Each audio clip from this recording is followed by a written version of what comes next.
A Journey to the Center of the Earth, by Jules Verne, Chapter 34, The Great Geyser, Wednesday, August 19th. Fortunately, the wind blows violently and has enabled us to flee from the scene of the late terrible struggle.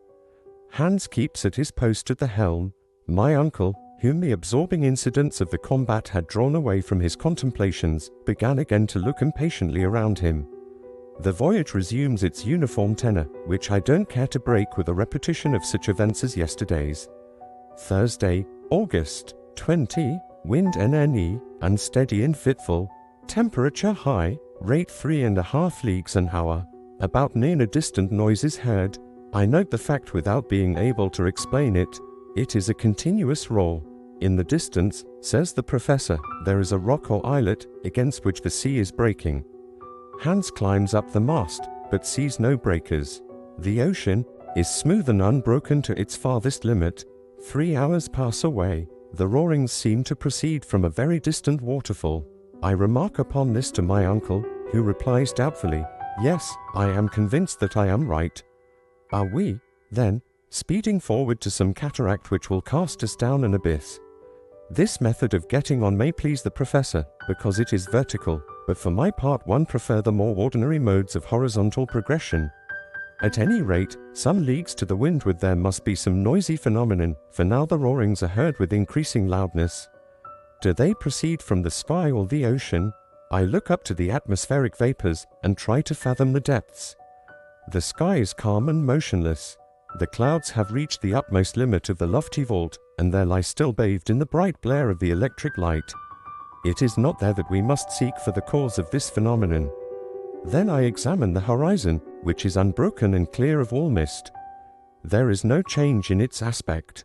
But if this noise arises from a fall, a cataract, if all this ocean flows away headlong into a lower basin, yet, if that deafening roar is produced by a mass of falling water, the current must needs accelerate, and its increasing speed will give me the measure of the peril that threatens us. I consult the current. There is none. I throw an empty bottle into the sea. It lies still. About 4 Hans rises, lays hold of the mast, climbs to its top. Thence his eye sweeps a large area of sea, and it is fixed upon a point. His countenance exhibits no surprise, but his eye is immovably steady. He sees something, says my uncle.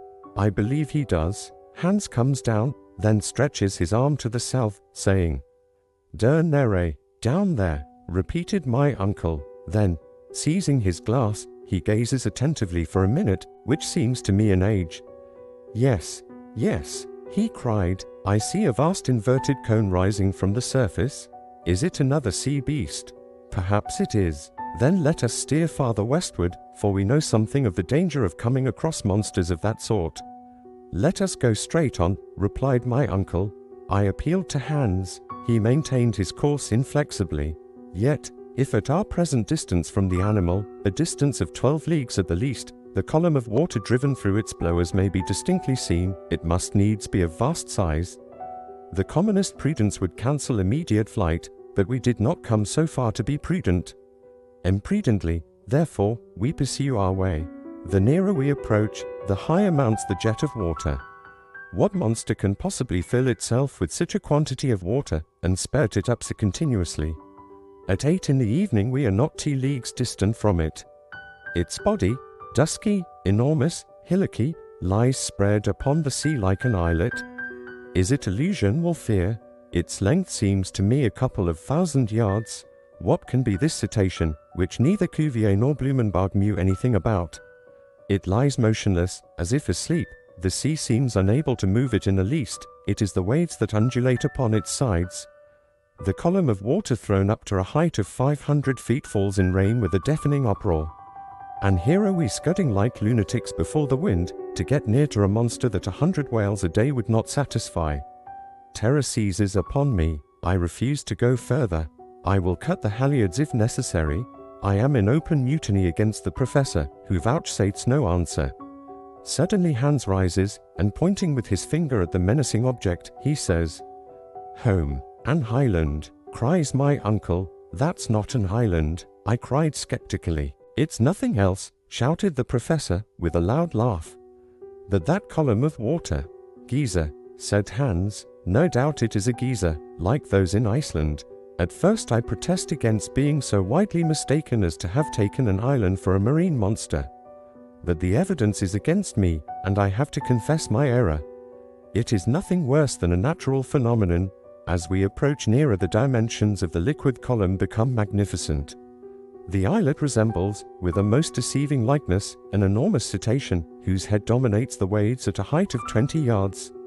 The geyser, a word meaning fury, rises majestically from its extremity. Deep and heavy explosions are heard from time to time, when the enormous jet, possessed with more furious violence, shakes its plumy crest, and springs with a bound till it reaches the lowest stratum of the clouds. It stands alone, no steam vents, no hot springs surround it, and all the volcanic power of the region is concentrated here. Sparks of electric fire mingle with the dazzling sheaf of lighted fluid, every drop of which refracts the prismatic colors. "Let us land," said the professor, "but we must carefully avoid this waterspout, which would sink our raft in a moment." Hans, steering with his usual skill, brought us to the other extremity of the islet. I leaped up on the rock. My uncle lightly followed, while our hunter remained at his post, like a man too wise ever to be astonished. We walked upon granite mingled with silicious tufa. The soil shivers and shakes under our feet, like the sides of an overheated boiler filled with steam struggling to get loose. We come in sight of a small central basin, out of which the geyser springs. I plunge a register thermometer into the boiling water. It marks an intense heat of 325 deg, which is far above the boiling point. Therefore this water issues from an ardent furnace, which is not at all in harmony with Professor Leidenbrock's theories. I cannot help making the remark, "Well," he replied, "how does that make against my doctrine?" "Oh, nothing at all," I said, seeing that I was going in opposition to removable obstinacy. "Still I am constrained to confess that hitherto we have been wonderfully favored, and that for some reason unknown to myself we have accomplished our journey under singularly favorable conditions of temperature. But it seems manifest to me that some day we shall reach a region where the central heat attains its highest limits, and goes beyond a point that can be registered by our thermometers. That is what we shall see." So says the professor, who, having named this volcanic islet after his nephew, gives the signal to embark again. For some minutes I am still contemplating the geyser. I notice that it throws up its column of water with variable force, sometimes sending it to a great height, then again to a lower, which I attribute to the variable pressure of the steam accumulated in its reservoir. At last we leave the island, rounding away past the low rocks on its southern shore. Hans has taken advantage of the hold to refit his rudder, but before going any farther I make a few observations, to calculate the distance we have gone over, and note them in my journal. We have crossed 270 leagues of sea since leaving Port Grauben, and we are 620 leagues from Iceland, under England. 1. This distance carries the travelers as far as under the Pyrenees if the league measures 3 miles. Trans.